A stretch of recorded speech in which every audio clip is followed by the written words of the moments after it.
today we are just opening the discussion dedicated to Azerbaijan's contribution to the peace operations in Afghanistan.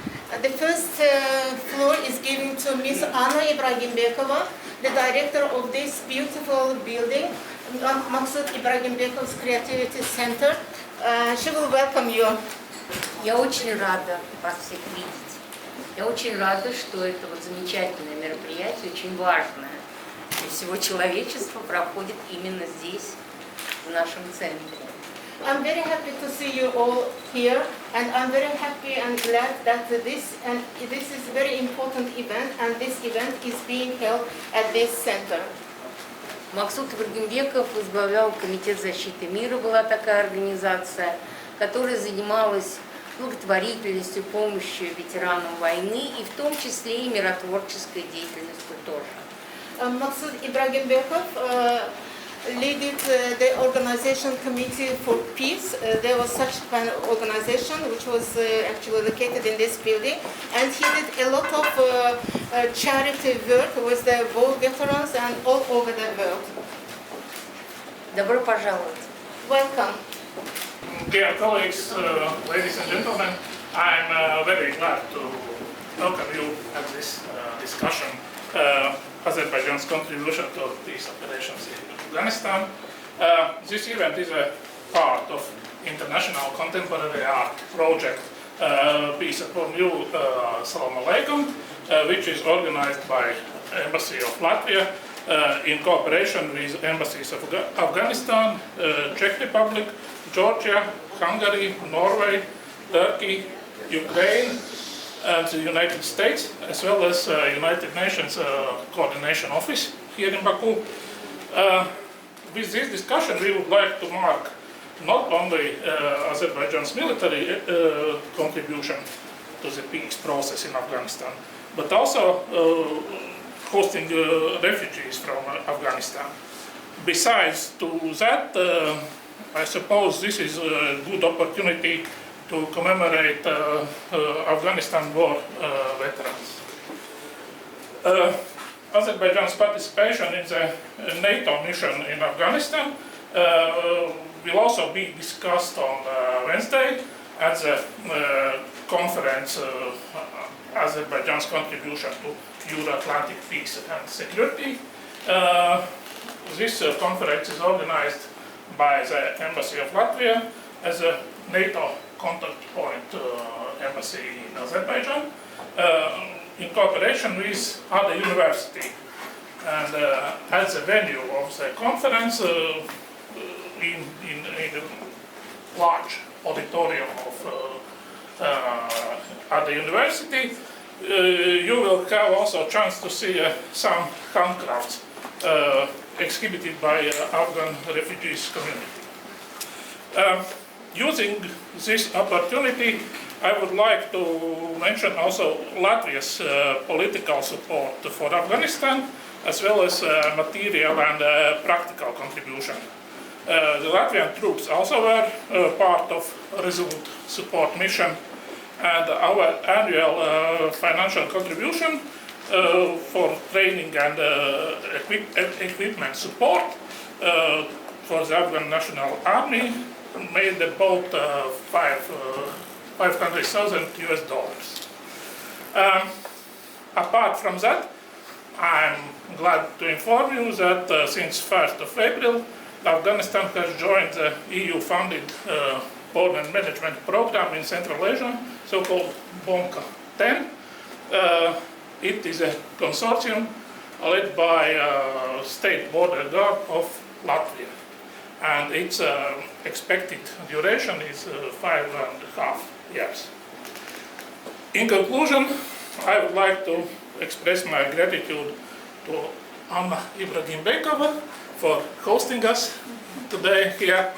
Also, I'd like to thank all our speakers, Mr. Raimond Bergmanis, Member of Parliament of Latvia, former Minister of Defense.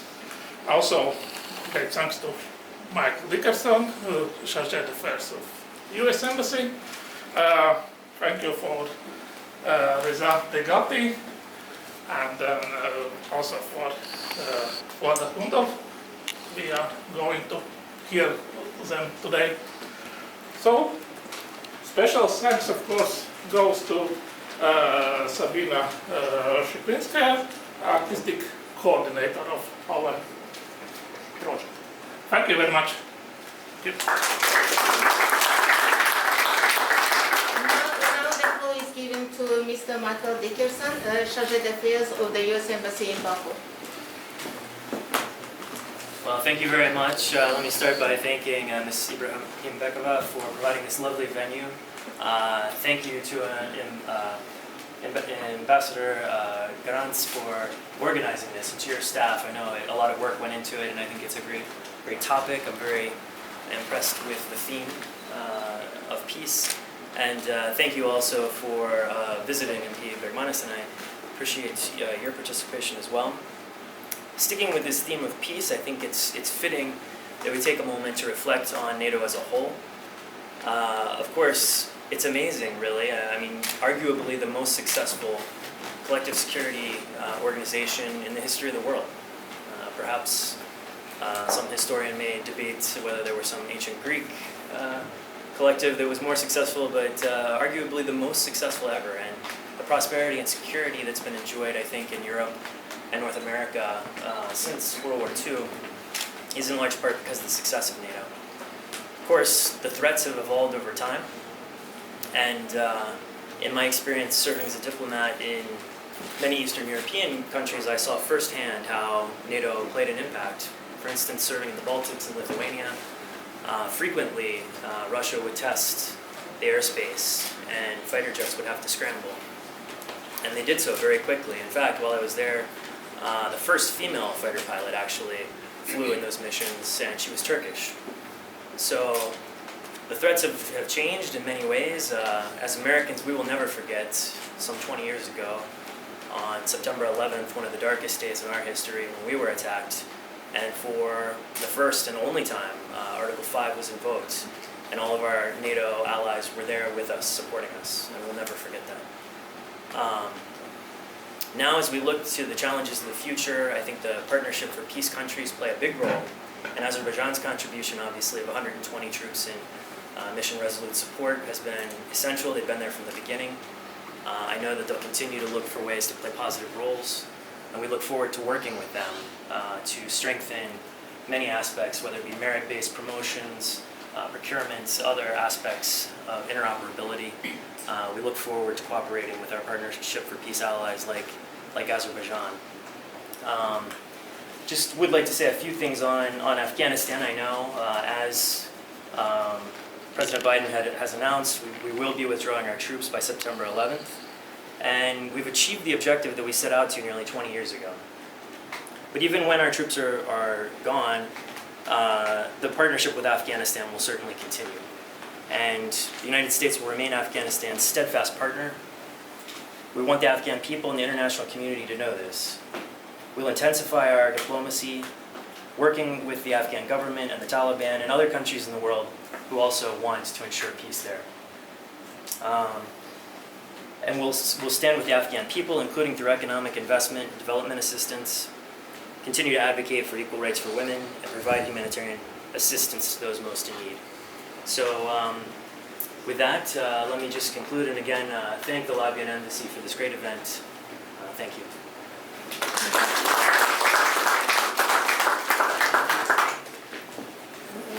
Now the floor is given to Mr. Raimonds Bergmanis, MP of the Latvian Parliament and also former Defense Minister, as well as the member of the Latvian delegation to NATO Parliamentary Assembly. Excellencies, ladies and gentlemen, good afternoon, and thank you so much for the welcoming and the pleasure to be here. And I am sincerely grateful for the invitation. And I am in Azerbaijan for the first time. And I feel really satisfied and delighted to meet you and call you all my friends. At the same time, when we are here, our meeting in Brussels, at the same time is not a meeting, where people talk about Afghanistan future, and I think it's very important. Very important because I participated in 2 summits, and I know how important for my country was the decision to take it in NATO summits, and I understood very well how important for Afghanistan this decision. So I think it's take it in this summit, not just for Afghanistan or for my country, for everyone, because we talk today about peace and well. First, let me express my appreciation to Azerbaijan commitment to peace support operation. Thank you guys, your servicemen, especially within NATO partnership framework. Participation in operations are one of the most important cooperation areas between NATO and partners like Azerbaijan. It gives us a tremendous opportunity to increase our force interoperability, contribute to capability development and overall force integration across the Euro-Atlantic area. More broadly, it is our utmost importance to have integrated approach to our peace support efforts by engaging regional key partners in crisis areas, including Afghanistan. Azerbaijan has proven herself as a reliable and responsible regional partner to our common efforts towards greater stability and peace in the region. Azerbaijan's contribution to the international security assistance force, it is abbreviated ISAF, and your country participation in the resolute support mission, it's like a abbreviative RCM, can be valued as a very successful example to third country participation in NATO operation. It is very important because stability in Afghanistan is imperative for regional and internal peace.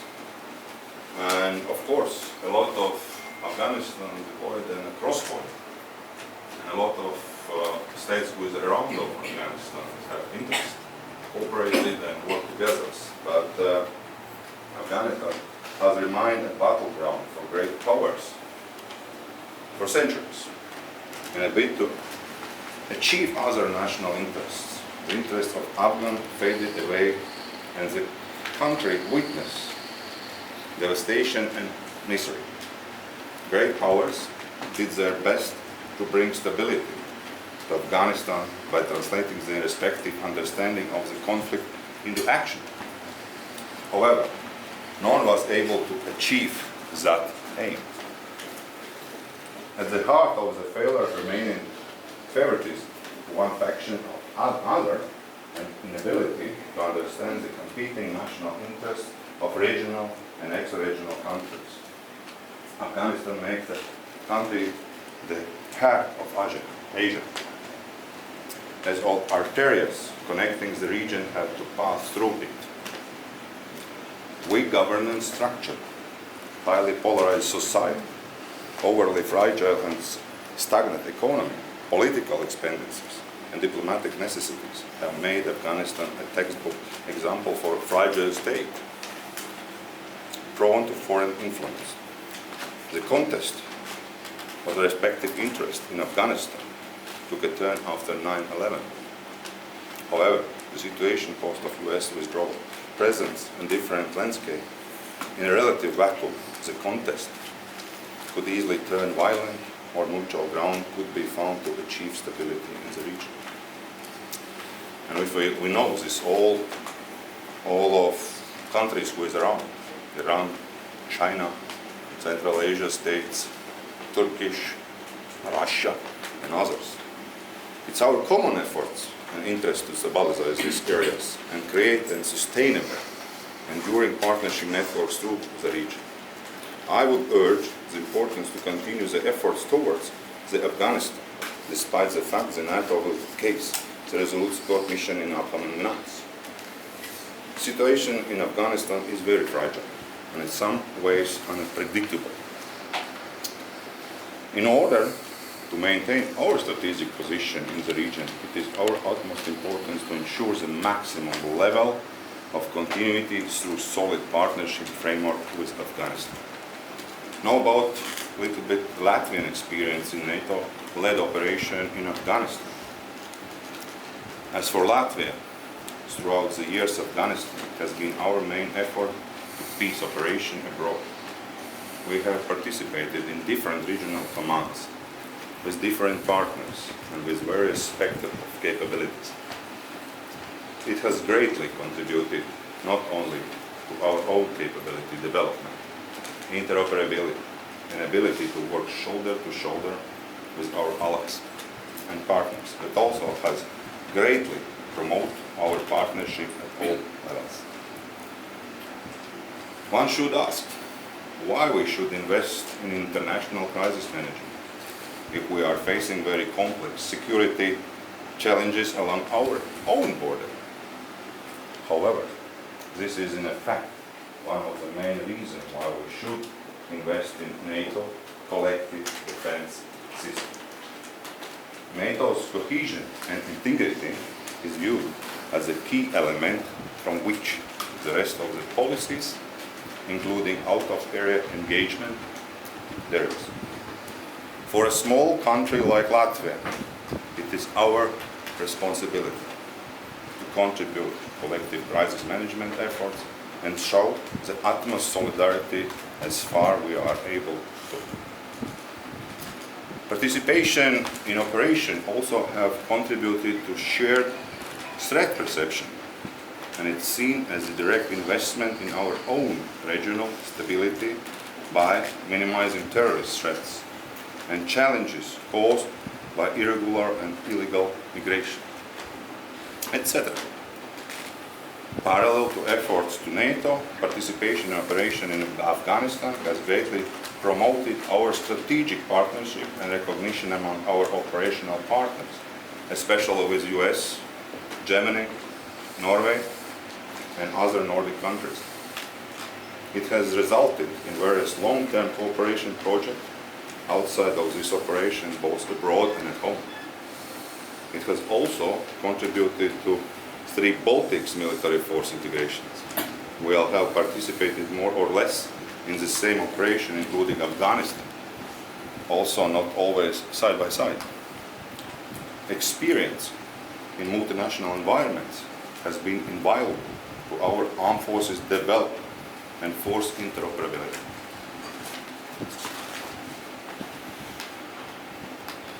On a more military side, operation in Afghanistan gave us opportunity to develop maneuver unit combat capability development, have contributed to individual soldier professional enhancement, have allowed us test our armament and equipment in combat environment, have contributed to system capability environment, and have given us opportunity to develop and maintain combat readiness of niche capabilities, as for instance joint terminal attack controller, where we are developed very well, and thank you very much one more time America, because we work very closely with that special niche capabilities, intelligence, etc., etc. About Latvia's future engagement in Afghanistan post-resolute support mission. Latvia is and will stay committed to NATO cohesion and continue counter-terrorism and capacity building efforts in the region. Lastly, we stay committed to the announcement made in NATO Summit 2018 in Brussels on maintaining our support to Afghan National Army Trust Fund up until 2024. Within ISOC, the Latvian National Armed Forces mainly perform security surveillance and unexploited ordnance disposal functions, while the resolution support mission mainly perform advisory functions for Afghan army soldiers and headquarters. These niche capabilities, if I touch an exploded ordnance disposal, I think it's maybe a little bit later I talk with Azerbaijan colleagues, because that is, I know, is one of the biggest challenge for you. And maybe we are ready to share with our knowledge and experience, because I know how vital at the moment is this minefield and the disarmament. Before I end of that, and I want little bit touch situation what's due in NATO summits and how discuss head of states in Brussels at the moment. I think it's what I read in these papers before NATO summits in Brussels was that NATO continue support to Afghanistan and the withdrawal of allied and partner forces which began on 1st March 2021. The drawdown of forces continue progressing in orderly and coordinated way with the safety and personnel of the heart of the process. I know this is not easy process because it's, and I little bit just talked with some ambassadors for other states, I know how hard, because situation like this, a lot of people you know with interpreters in Afghanistan, how help them and others. It's not easy to find the right solutions and help for people who it helps us in this very seriously operation. While NATO partners are ending the military presence, we opening of new chapter in the alliance relationships with Afghanistan. Allies agree that NATO future support for Afghanistan will consist of three main pillars. NATO will maintain a civilian presence in Kabul to allow for the continuation of diplomatic engagement. The presence will also enable NATO to provide advice and capacity building support to the Afghan security institution and administer continuing financial support.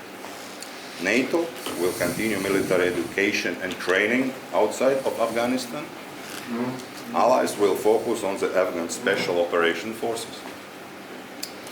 NATO intends to fund the provision of services enabling NATO allies and the broader international community to continue their operation in Kabul. According to the Secretary General, this includes vital infrastructure such as functioning and secure international airport. The continuation of Allied collective support for the Afghan security forces, for the Afghan government and the Afghan people is the best way to contribute to peace efforts. And end of my part of my speech, I would like to thank you once again for your invitation and support to our common interest in maintaining peace and stability in the world. I am glad that both Latvia and Azerbaijan understand that only by helping and supporting peace and security process we can be safer in our own country, because we know that we have the support of a friend. And finally, I want to say seriously from my heart, big thanks to every serviceman in the world at the moment who serves for our security and peace in the moment and current moment in the world. Thank you very much.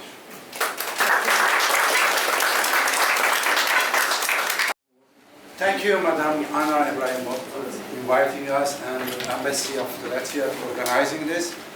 I have been photographing the war and conflict in the past 40 years, not only in Afghanistan, not only in Azerbaijan, unfortunately, or Iran or Kurdistan, but almost every single war in the past 40 years I have been witnessing and photographing for the big publications.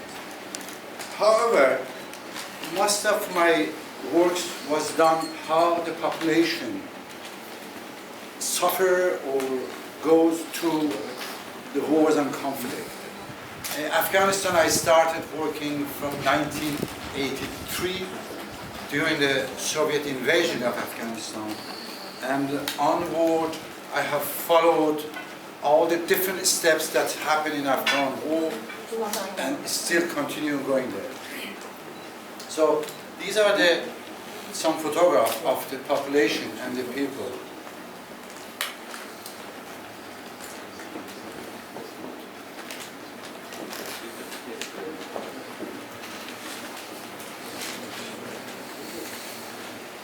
As I see, they are mainly concentrating on the children and the women, because in all wars and conflict, the main victims are children and women. So that's how my concentration goes. And you could see, for example, this was in a village during the Soviet invasion. The village was bombed, and my attention went more to the attitude of this little girl, which you can see in her eyes that she has lost her childhood. You don't see, you don't know how old she is, 5 years or 50 years old. And that's how it happened, unfortunately, in the war zone.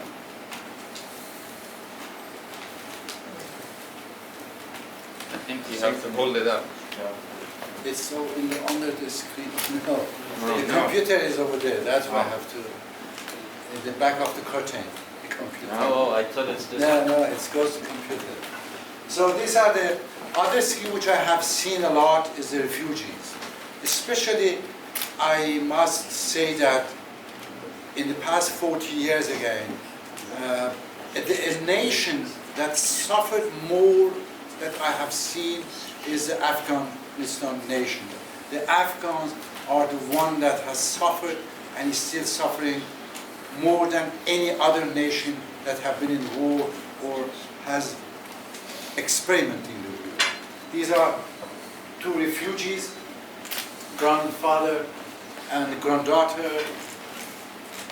You can see that she's barefoot walking on the cold of the winter, and I always remember when I saw them walking barefoot and I looked to my mountain shoes which I had, even which I needed those because I have to go also through the winter mountain. But I was ashamed that having mountain shoes and having these babies walking on the same cold barefoot.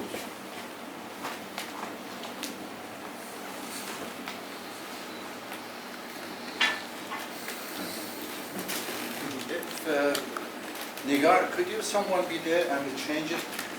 Because I think it doesn't really work. Or Mr. Timur is there. Now, this is another pictures of the refugees. This is when the Soviet helicopters were attacking these villages, and all these people that you can see, they flee to another part of the river. However, these are the very, very ancient boats that was still used during the 2,000 years ago. When you read the Alexander army how to cross the same river, they used the same boat 2,000 years ago, that crossing it. And in the meantime, when the helicopters, the Soviet helicopters, they were waiting when this was in the middle and they were coming and shooting them again. So I have seen those kind of atrocity against the population in the war, in a lot of militaries and armies. Another photograph of the refugees in the North Afghanistan, in the region of the Badakhshan. During those years, after the defeat of the Soviet army and they left Afghanistan, I was asked and offered by United Nations to become Director of Operation in the north of Afghanistan because of my knowledge of the ground, of the field and all the people which I knew, the commander and everything. So this is during this time, which I have in Badakhshan in a city called Faizabad.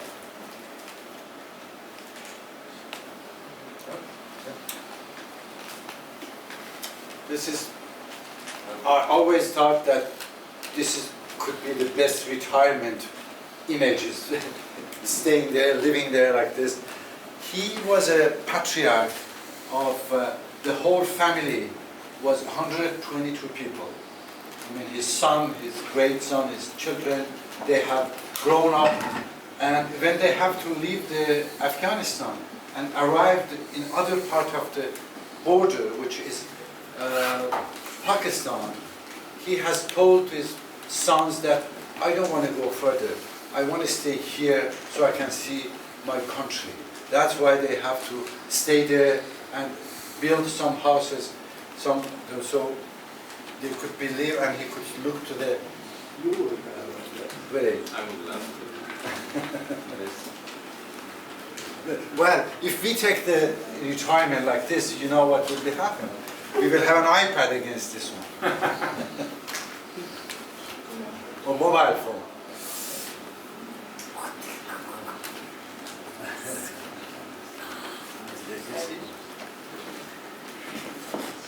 This is in the north, the city Mazar Sharif. And as you know, the pictures of the woman's burqa, they call it, was famous, and I wanted to photograph.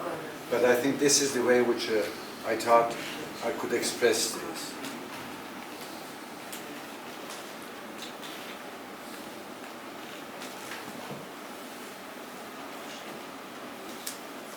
Talking about the school and the children and the girls, this is the school for in the north, in the Badakhshan, which I was there during those 90s. And you can see, sometimes when I hear children here or in Europe, or families, like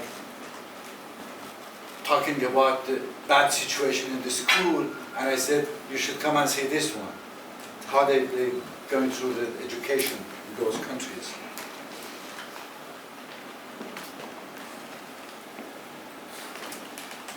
Well, unfortunately, that's the war also. That's the war situation, where the children, they get brought up in the workshop to make the guns.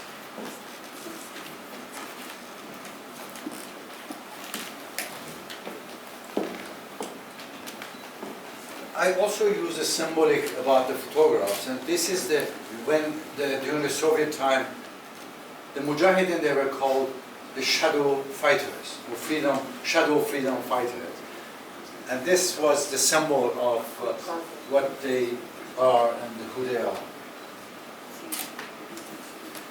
You could see the, sorry, it's okay. Sorry. And this is important part of, I was just saying that there's a very small element in these pictures, but tell the whole story of the Mujahideen, who they were fighting. You can see that what kind of the arm they have, and this is the famous for the bringing the food with you. So they were very poor people, but they fight the biggest, at the time, the biggest army in the world, which was Soviet army. Now this is the entrance of a valley in Afghanistan, north of the Kabul, the valley called Panjshir Valley. You may have heard about it. This is where the population living there, they started a very organized resistance against the Soviet military. And this was done by a man which was called Magsud.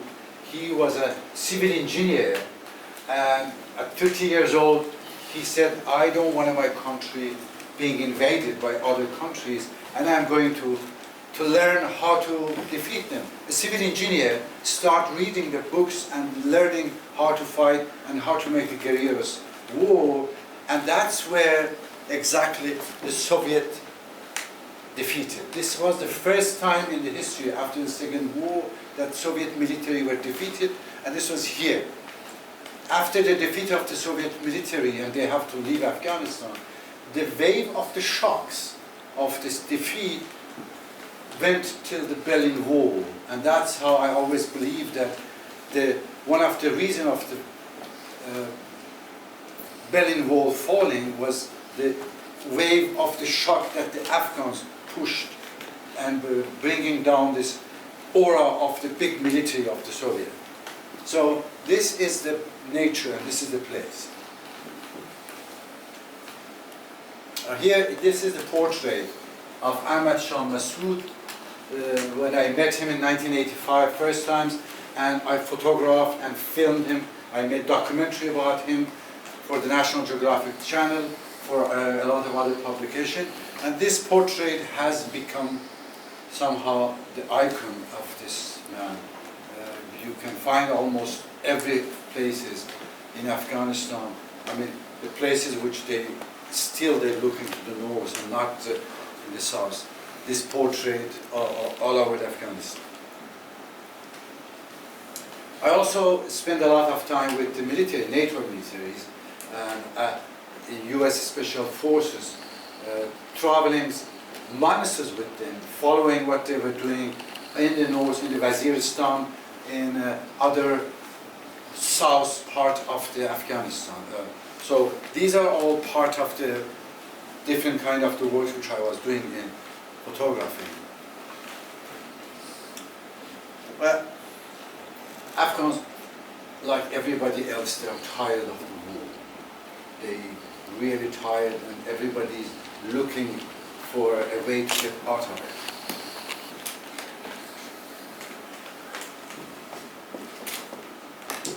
You probably heard about the buzkashi. Buzkashi is one of the ancient sport in the world, probably one of the most ancient. That is like, imagine soccer played on the horseback. They have a dead goat body instead of a ball, and they have to run with the horses and take it and bring it the same way that we play the soccer. That's, every time I see this, I think that what's happening in Afghanistan, it's almost a buzkashi, and the Afghan people are between different forces.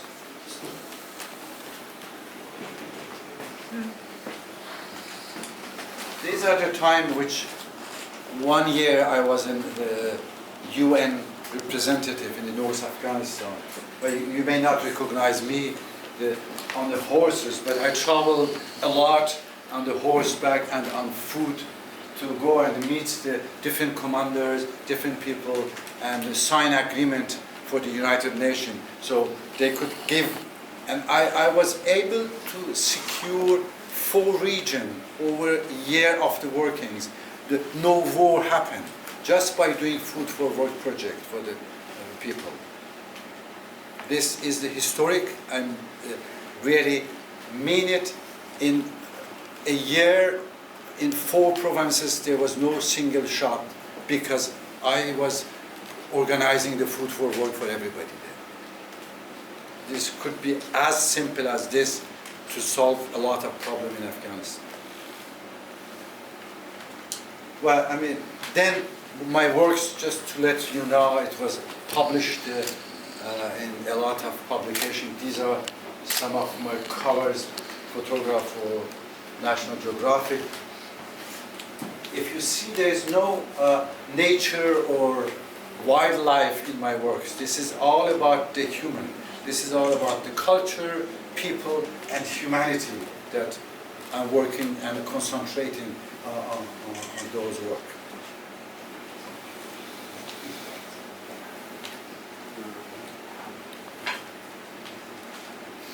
I also, yeah, these are the other covers. As you can see, my works is extremely published in a lot of publication all around the world,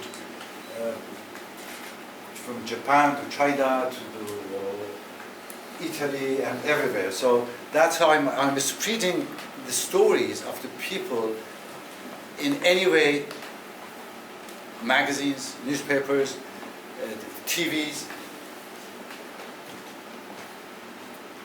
These are some of my books. I have done 33 books also, mainly again in the human stories, the population in the different countries. I also do, I'm an architect by training. I came to photography after. And I do a lot of installation in the big cities in the world. I have done more than 460 exhibitions in different cities in the world. And you can see the same grandfather and the daughter here. This is 8 meters by 16 meters. So almost millions of the visitors, the Paris visitors, this was before COVID, they come and see those photographs which exhibited a lot of cities and a lot of places. I did also a different exhibition in Afghanistan, just over the tomb of the Magsud, because I had promised him that one day I will show these pictures in the villages, and that's how I organized these settings of the photograph for the Afghans in the Panjshir Valley.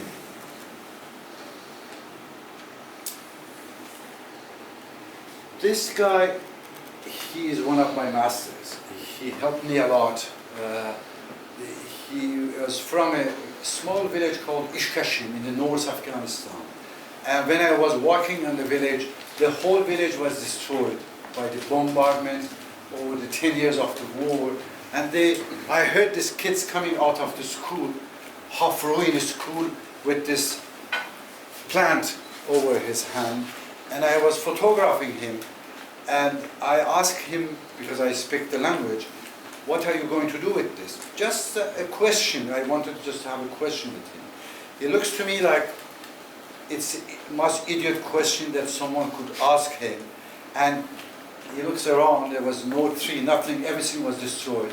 And he said, I'm going to grow a tree out of it, the biggest tree. And this has become for me like almost immortal, almost someone that could teach you, even if it's a kid, how the motivation and go and do what you want to do. So after, in the same time that I was photographing all the works that you have done, I also started teaching photography. Yeah, this is me again, 1983, starting classrooms in the refugee camps for the Afghans. Every time buying cameras, going there and teaching the photography. And this was going on from these times in Afghanistan, in South Africa, in Philippines, in a lot of places. Then in 2000, I thought that Afghanistan need a media. There was no media after the Taliban, nothing. No journalists left. They was all killed or on the refugees. So I made an NGO on my own, which was called Aina, which is meaning mirror. And the first things we did was making the children magazine, which was called Parwaz, meaning to soar or to fly. And this was distributed free for orphanages, to the UNICEF, to all the children, going to the families. This was the main reason. Then, but this is one of those magazines that we distributed in Bamiyan region.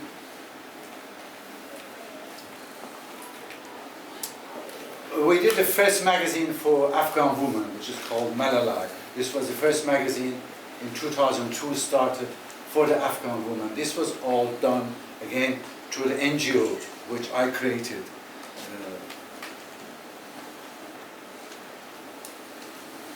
These are the first Afghan female photojournalists. We had in our training center, which I created, a lot of photographers, photojournalists, videographers, and everything related to the media. This is a radio station that I created, which is called Afghan Women Voices. It's only women working. It's all the materials, even the engineer, everybody. And this is in Afghanistan just 1 year after fall of the Taliban, which I did, which was, again, it was so ambitious, the project, that no UN, nobody wanted to help the project. So I went to Paris and auctioned my cameras in Senate, Paris, to get enough money to start this project and training them. Nobody wanted in the beginning to help. These are the first Afghan woman that was trained as a videographer. And the first documentary they made, which was called Afghanistan Unveiled, was nominated to Emmy Award.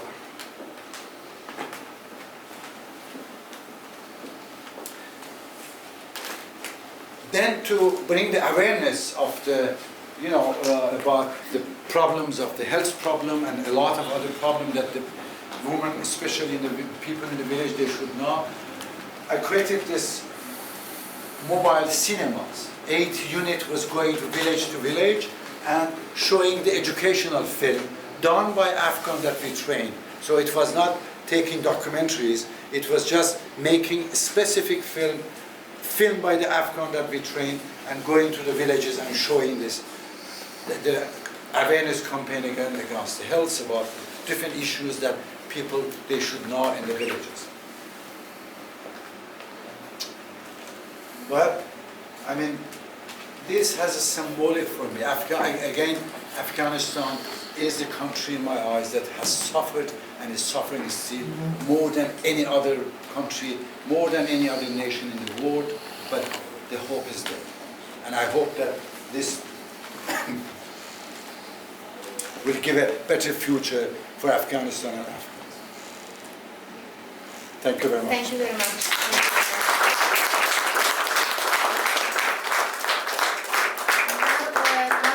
His Excellency Ambassador of Afghanistan, Mr. Amanullah Ceyhan, would like to share his views with us. Please, Mr. Ambassador. I will not take much of time, because after all these beautiful speeches, after these beautiful and very important pictures was shown by Mr. Riza, there is no need to talk about. But I think the events which is not recorded, people will forget about it very soon. Therefore, I'm very much thankful for Anna for opening her house for us, and also thankful to the Latvian ambassador for arranging this program, and also to distinguish the parliamentarian, and also the United States Charge Affair for speaking, and also most importantly Azerbaijan's participation in NATO and peace mission in Afghanistan. There is no doubt that the Taliban's era, as many of us have forgotten about it. But these pictures which Reza showed here for us, it speaks what was during the Taliban. And what we have achieved with NATO and the United States and the international community in Afghanistan, in terms of education, in terms of communication, in terms of rights, and in terms of democracy, elections, and everything. This is a journey that took us together for 2 decades to fight shoulder to shoulder against international terrorism and make the world a safe place for the other people to live. Now, as I said, I'm speaking very, very short because I was not in this program, but anyway, when I saw the distinguished speakers speaking about Afghanistan, I made it my duty to thank them for their beautiful speeches. But now, on 14th of April, President Biden decided to end the physical presence of troops in Afghanistan. And this is a new chapter in the history of our joint work, our relationship with NATO and United States of Afghanistan, United States of America. Yes, we jointly, shoulder to shoulder, fought against terrorism and also fought for establishing peace in Afghanistan. Now, in this second chapter of our relationship, we will be working for peace in Afghanistan. And that's more important. This is one of the things that Afghanistan made us. Reza said that for the last 40 years, Afghan people want to achieve a peace, a meaningful peace. And this peace can be reached in Afghanistan only through international cooperation and the help and assistance of the international cooperation. We are very much thankful to the sacrifices that NATO countries and US made in Afghanistan. But peace, as I said, it's very important for Afghanistan. Now, in this new phase of history or our relationship, Afghanistan has to fight the war for other countries also, because we are in the front line of war against terrorism. But most important for Afghanistan is peace. Peace cannot be won in Afghanistan without the help of international community, especially NATO and United States of America. And we are very thankful for the NATO's consideration of helping Afghan security forces in Afghanistan, and we are achieving peace together, as we have achieved a lot in Afghanistan together and have built a lot of things in Afghanistan in terms of education, in terms of democracy, in terms of media. And thank you, Riza, for all this beautiful and very important. Ladies and gentlemen, it is my utmost pleasure to be with you today. I have to confess it's not an easy job to speak after such wonderful speakers as Reza Degati and distinguished ambassadors. One of the highlights of all the presentations was that if there was the country that suffered the most from wars, it is Afghanistan, and if there were the efforts to revive this country throughout the recent couple of decades, it was through empowerment of women, which was one of the keys to address the issues that any society faces. And in my short presentation, I would like to speak about the most war-torn region of Azerbaijan, which luckily had been greatly, to a great extent, liberated as a result of the recent 44-day-long war. And it still is a very burning wound in Azerbaijan, but the way I'm going to speak about Karabakh is through the history of the most outstanding women from that particular region of Azerbaijan that really made a tremendous difference, both region-wise and country-wise and area-wise. So I'll just briefly present you 7 images of the most outstanding ladies of Karabakh, starting from the daughter of the last Khan of Karabakh, Ibragimbekov, Azerbaijan, all the way to a lady that was capable to stop the first bloodshed back in 1988, when the Karabakh conflict was just about to start. There was a lady who stopped the crowd by a shawl. Not by arms, not by weapons, not by threats, but by a shawl and the tradition of not stepping over the shawl of the woman. And that was back in 1988. And this feat, this enormous courage was done by Khuraman Abbasova, but we'll get to that point. The lady I would like to speak about first was Azerbaijan, who lived less than 50 years. Yet, if you want to imagine the first lady in the Muslim world in contemporary European concept, it was her. She was the wife of the famous king of Persia, Fatali Shah, who was running the country that in his time was stretching from exactly the place we are, and even further now, further from us, from Dagestan, all the way to present-day Iran, and all the way to present-day Afghanistan.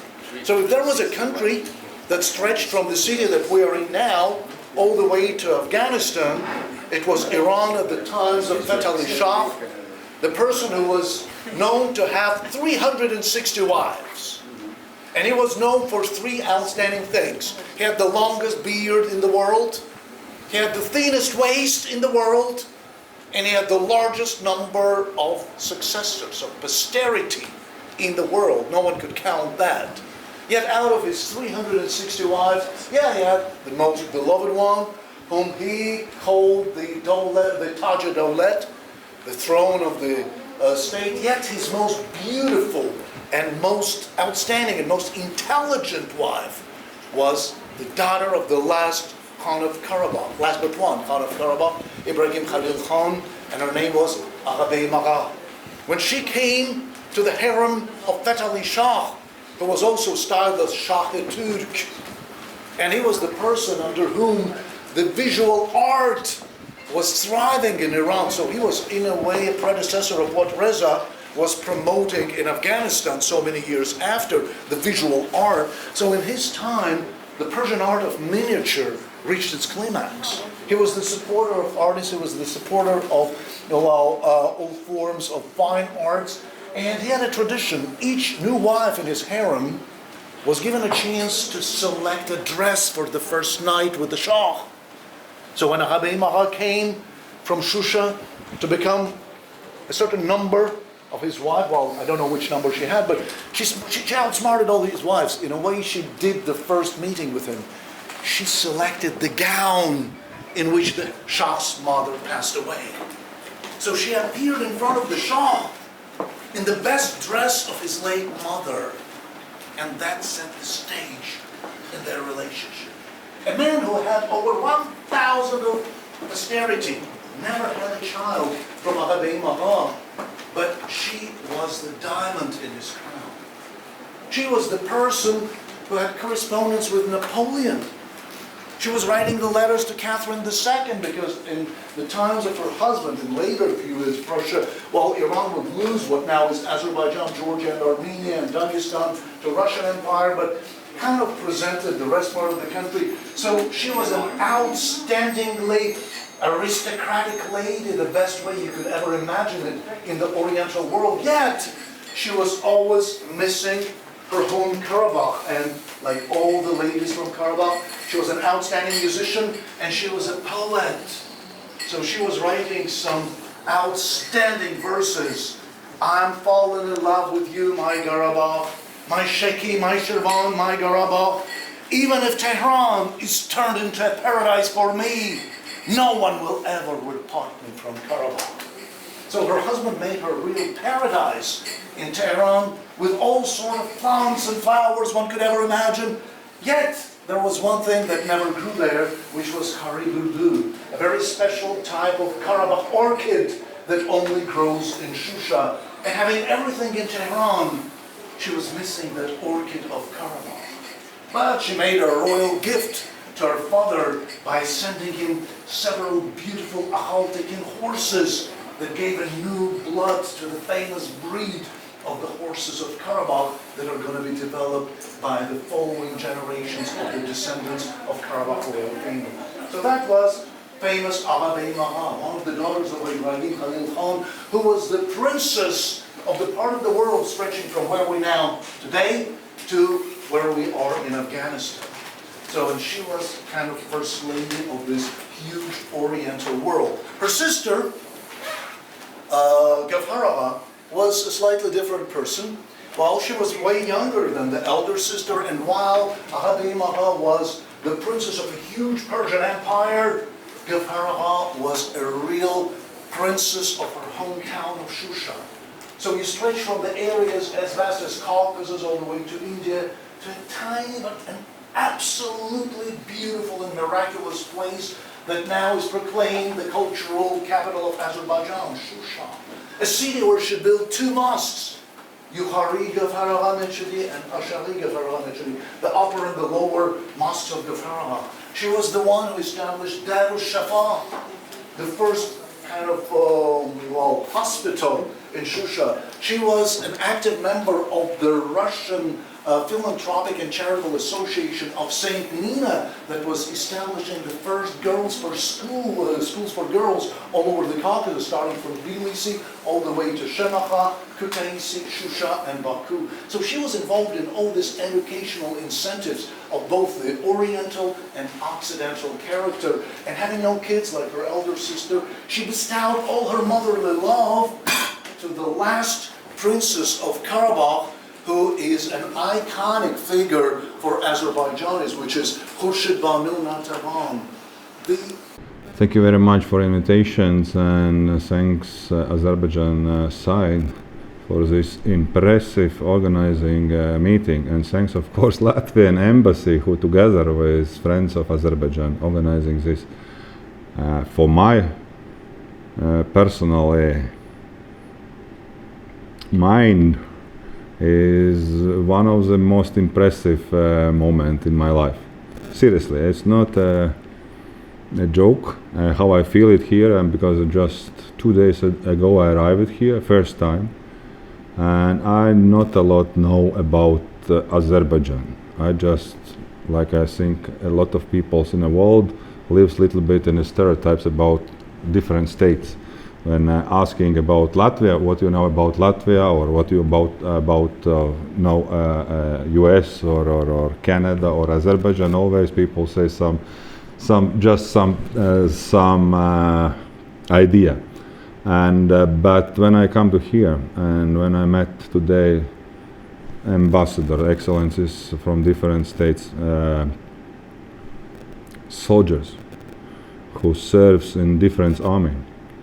I met unbelievable historian, unbelievable photojournalist, and I personally feel that how important helps and work together for peace, because people who know what's mean war nobody don't want see again war.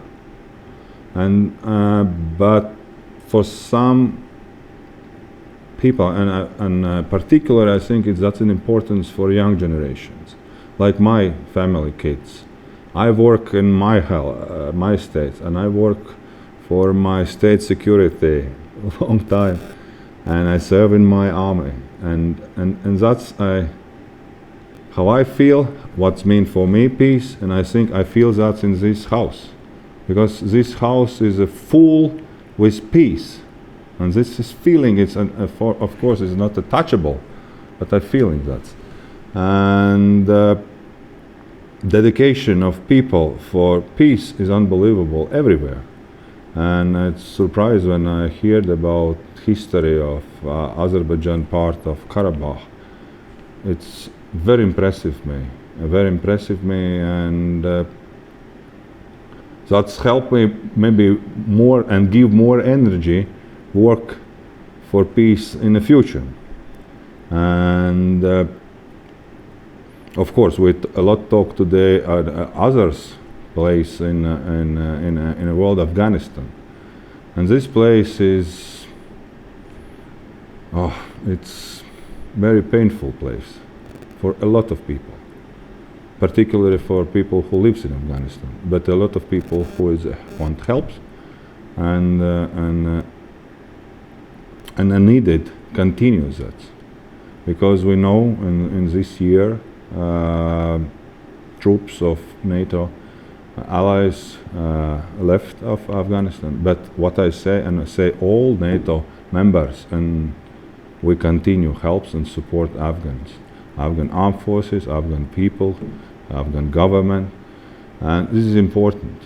And if we not share with our knowledge, and if we not help with our advice, I think it's much harder and much longer. That's time where we are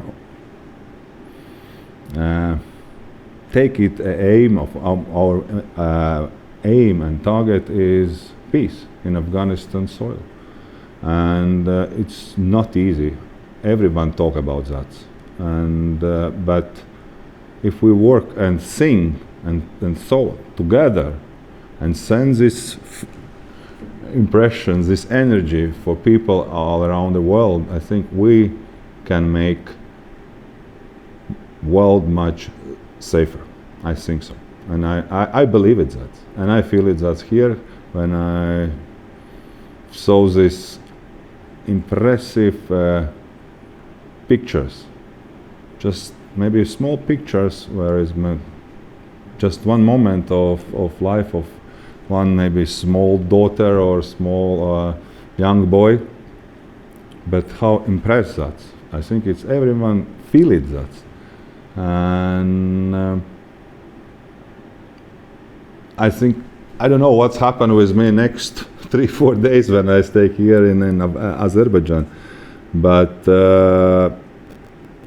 I travel a lot around the world, but here I feel like I stay between friends immediately. I don't know why, because my friend Khazar Isayev in a long period ago when I met them in one meeting in Croatia, invite me more than 7 years, please Raymond comes to my state in Azerbaijan, and now I'm here, and I absolutely agree what say he about himself state. Friendly, openly, and is not usually it's a medzats in a world, but this is, I think it's attitude, behavior of your nations maybe, and you are at the moment I think it's much more know what's mean peace, because you are lose a lot of yours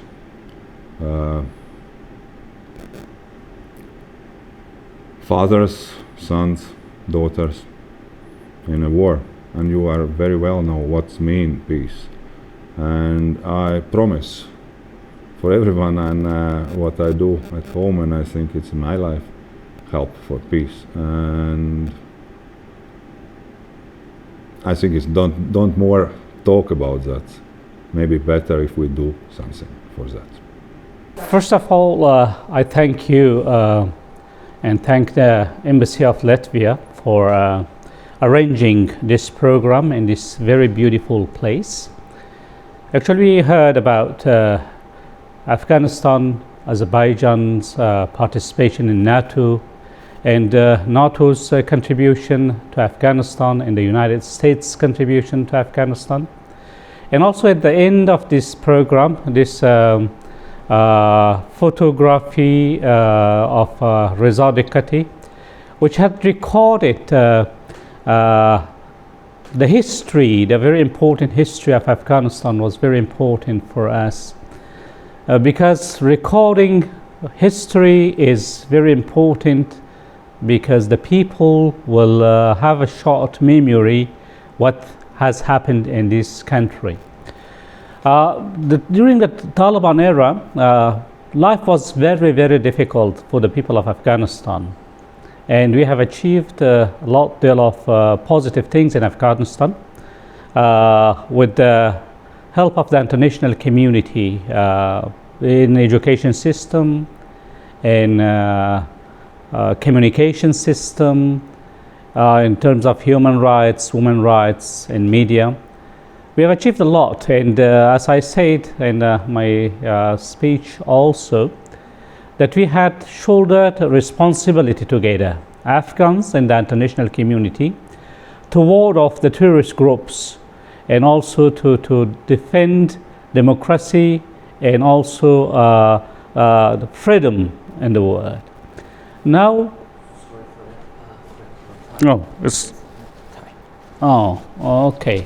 So I go again? No, just you can okay. continue. Okay, good. So now we have the second phase of our relationship with the international community, with NATO and with the United States, and we are very much believe in that in terms of reaching peace, also we'll be working together and we'll achieve peace in Afghanistan.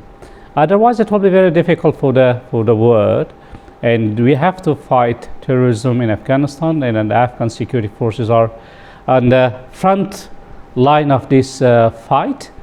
And I'm sure with the help of the international community, we'll be reaching peace, because peace is one of the urgencies and one of the priorities of the Afghan people, and it is also a word that has been said in Afghanistan, war and peace, intensively used in Afghanistan since the Soviet invasion of Afghanistan for the last 4 decades.